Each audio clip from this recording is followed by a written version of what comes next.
경기도가 경기주택도시공사와 함께 광명과 고양, 화성 등 4곳에서 첫 공공재개발 사업을 추진합니다. 기본주택 등 7,380호가 공급될 예정입니다. 경기도가 비무장지대를 평화와 안전의 터전으로 만들기 위해 오는 2025년까지 1,700억 원을 투입한 DMZ 종합발전 계획을 시행합니다. 공무원에게 땅을 싼 값에 파는 대가로 관급 공차를 낙찰받은 건설업자가 징역형을 선고받았습니다. 지난해 의정부시에 등록된 출생자 수가 사망자 수보다 적게 나타나 이른바 인구 데드크로스 현상이 발생했습니다.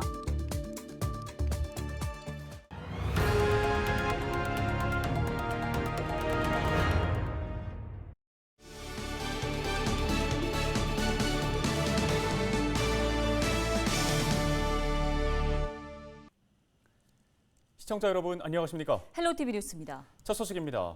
경기도 내 첫 공공재개발 사업이 추진돼 기본주택 등 7천여 가구가 공급됩니다.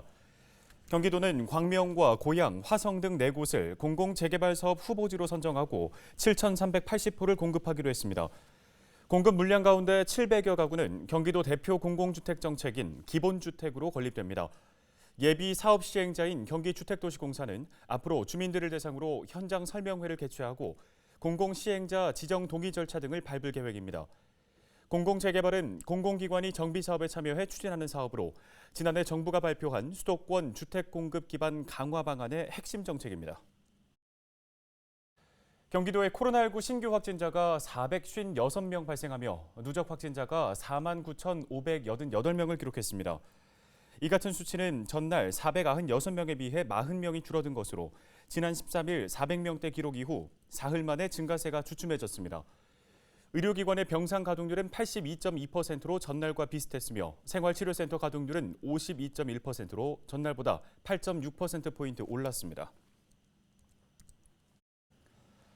얼마 전 이스라엘 정부와 백신 교환 협약으로 화이자 백신 70만 회분이 들어왔습니다. 이 가운데 14만 명분이 경기도에 배정됐는데요. 경기도는 학원이나 운수 종사자 등 대민 접촉이 많아 전파 위험이 높은 직종을 대상으로 우선 접종이 들어갔습니다. 김호 기자입니다. 어린이집을 운영하는 국나연 씨. 최근 델타 바이러스가 확산되면서 어린이집 집단 감염이 생기지 않을까 늘 걱정이었습니다. 백신을 맞고 싶었지만 접종 대상이 안 돼 조바심마저 생겼습니다. 그런데 조기 접종 기회가 생겨 기쁜 마음으로 백신 접종을 하게 됐습니다. 요즘에 델타 바이러스도 많이 확산이 되고 또 주변 학원이나 아니면 초등학교에서도 많이 확산이 되기 때문에 너무 걱정이 돼서 다행히 이스라엘에서 화이자 백신이 빨리 들어와서 빨리 접종하게 돼서 너무너무 기쁩니다. 백신 교환 협약으로 이스라엘에서 들어온 화이자 백신 접종이 시작됐습니다. 대민 접촉이 많아 전파 위험이 큰 직종이 우선 접종 대상입니다. 학원 교습소 종사자와 버스 택시 종사자, 택배 기사와 환경미화원 등 4개 직군입니다. 확진자가 되면 손님한테 전파를 할 수도 있고 손님들을 많이 타고 내리고 하니까 그런 그 불안감을 매일 갖고 하고 있습니다. 경기도에 배정된 백신은 14만 명분. 시군별 대상자 수에 따라 물량이 배정됩니다. 의정부시의 경우 4개 직군 대상자는 4,400여 명. 여기에 이달 말 예정인 보육교사와 초중 1학년 교사 등 3,500명이 앞당겨 접종을 받게 됩니다. 접종 대상 4개의 직군은 별도의 예약 없이 해당 지자체가 연락을 통해 예약을 받게 됩니다. 경기도 관련 부처에서 명단을 받아서 저희 시군에다가 명단들을 내려주셨습니다. 요리집을 통한 사전 예약은 어렵고 저희가 개별적으로 문자를 드려서 그 예약을 받게 되겠습니다. 이번 화이자 백신은 오는 24일까지 도내 48개 지역 예방접종센터에서 접종하게 됩니다. 경기도는 이스라엘 화이자 백신의 경우 유효 기간이 임박한 만큼 이달 말까지 신속하게 접종을 마칠 계획입니다. 이번 이스라엘과 함께 수합부를 통해서 배급이 되는 이번 4개 직군에 대한 화이자 접종 같은 경우는 좀 더 신속하게 그리고 즉시 접종이 가능하도록 도에서 다양한 조치를 취하고 있습니다. 지방 정부의 자율 접종이 속도를 내고 있는 가운데 고3 수험생과 고교 교직원을 대상으로 오는 19일부터 백신 접종이 시작됩니다. 또 초등학교 3학년에서 6학년을 가르치는 교사와 중학교 교직원, 아동시설에서 일하는 교육 보육 종사자도 백신 접종을 위한 예약에 들어가는 등 코로나19 극복을 위한 백신 접종이 속도를 내고 있습니다. 헬로티비 뉴스 김호입니다. 다음 소식입니다. 경기도가 비무장지대를 평화와 안전의 터전으로 만들기 위한 DMZ 종합발전 계획을 수립했습니다. 오는 2025년까지 추진되는 종합발전 계획은 도민 체감도가 높은 5대 추진 전략과 34개의 추진 과제로 구성됐습니다. 예산은 올해 210억 원을 비롯해 5년간 1,700억 원이 투입됩니다. 도는 종합계획의 원활한 추진을 위해 민관학 등과 협업을 통한 거버넌스를 구축하고 체계적인 개발을 위해 5년간 성과 지표를 구체화하기로 했습니다. 양주 회암천에 오폐수가 유입됐다는 소식을 전해드린 바 있습니다. 양주시가 오염원을 확인한 결과 하천 인근의 아파트 공사장인 것으로 파악됐습니다. 네, 시는 건설사 측에 과태료를 부과했지만 어찌된 일인지 오수는 계속 흘러나오고 있습니다. 이지훈 기자가 취재했습니다. 양주 회암천으로 흘러든 거품물. 하천에서 100여 미터 떨어진 아파트 공사장이 오염원으로 확인됐습니다. 양주시가 공사장 내 현장 사무실과 식당에서 배출되는 물의 수질을 측정한 결과 현장 사무실에서 배출되는 물의 생물학적 산소 요구량과 부유물질이 기준치보다 6배 가까이 넘게 검출됐습니다. 오수 수준의 물이 배출되고 있던 겁니다. 하천에 흐르는 물이 양이 많지 않을 경우에는 그 개인 하수 처리 시설이 제대로 이렇게 처리 안 된 물이 함유가 되면은 그 영향을 많이 받아서 수질이 많이 악화되죠. 양주시는 건설사 측에 과태료 150만 원을 부과했습니다. 흙탕물 배출에 대한 과태료 500만 원에 이어 두 번째 행정 처분입니다. 그런데 현장에선 여전히 거품물이 목격됩니다. 양주시는 오수 배출을 강제로 막지 못한다는 입장입니다. 법 때문에 그렇다는 겁니다. 법에서는 어쨌든 뭔가 이제 기준이 넘어가는 하게 되면 그거를 개선할 수 있는 기간을 부여하도록 지금 돼 있어요. 그러니까 그 사이에 딱 잘라서 그 생활을 완전히 멈추게 하게 되는 그런 행정 조치는 지금 돼 있지가 않아요. 양주시는 건설사 측에 개선 명령 기한으로 한 달 시간을 줬습니다.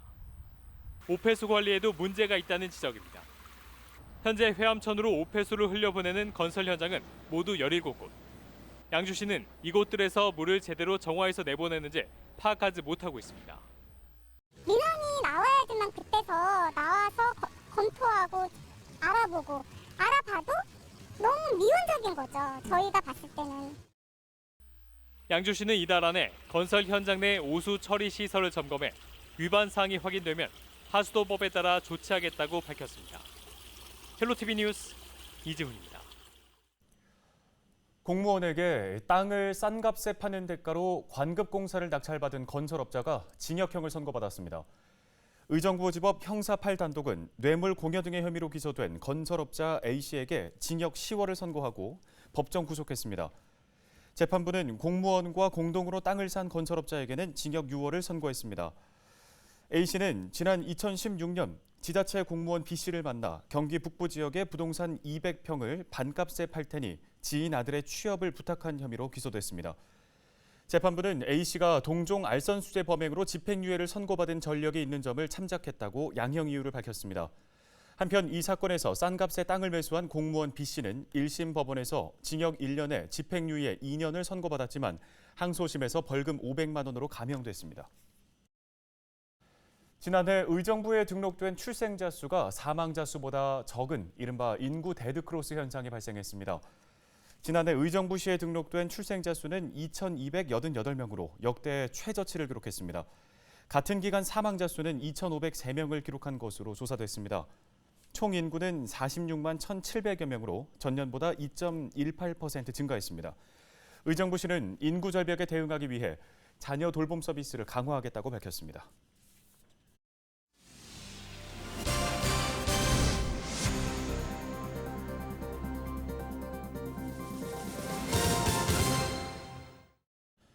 양주 로컬푸드 사기 사건이 발생한 이후 이 사건에 대한 첫 재판이 열렸는데요. 로컬푸드 매장의 실질 운영자로 알려진 김모 씨와 김 씨의 공범에 대한 재판이었습니다. 김 씨는 보조금을 불법적인 방법으로 가로챈 혐의는 인정하면서도 사기 혐의는 부인했습니다. 이지훈 기자입니다. 양주 로컬푸드 매장의 실질 운영자로 알려진 김모 씨. 김모 씨의 혐의는 크게 두 가지입니다.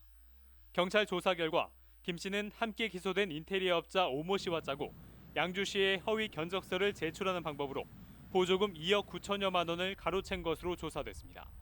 지방재정법 위반 혐의입니다. 김 씨는 또 로컬푸드 매장 보증금 1,400만 원을 돌려주지 않아 사기 혐의도 받고 있습니다.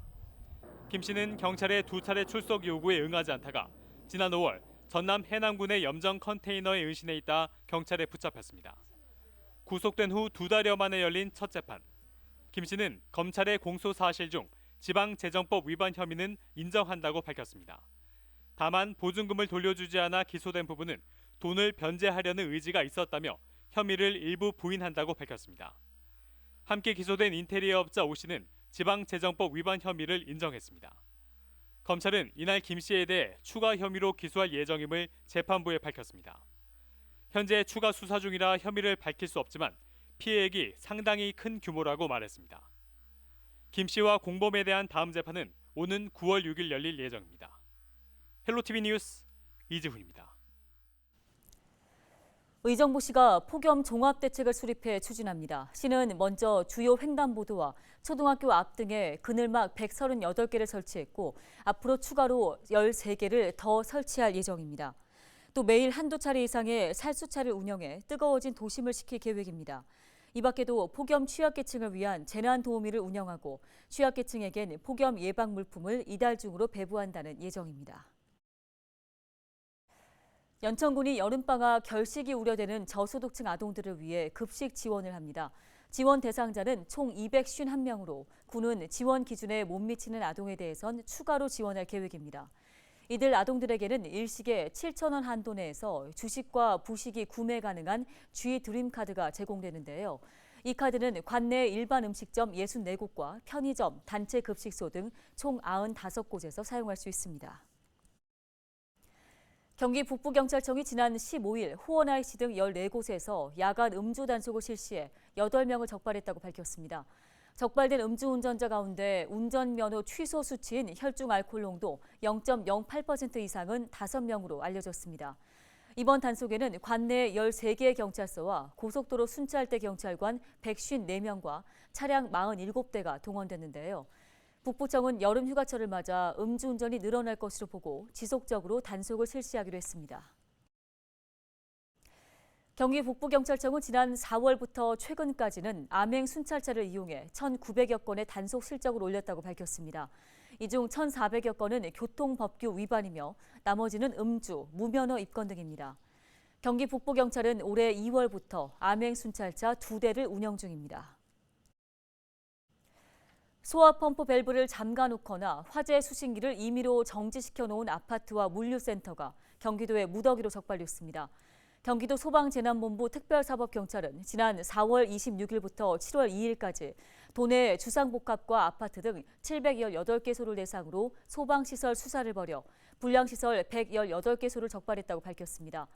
도 소방재난본부는 적발된 시설 가운데 소방시설을 폐쇄한 6건을 입건하고 80건에 대해서는 과태료를 부과했습니다.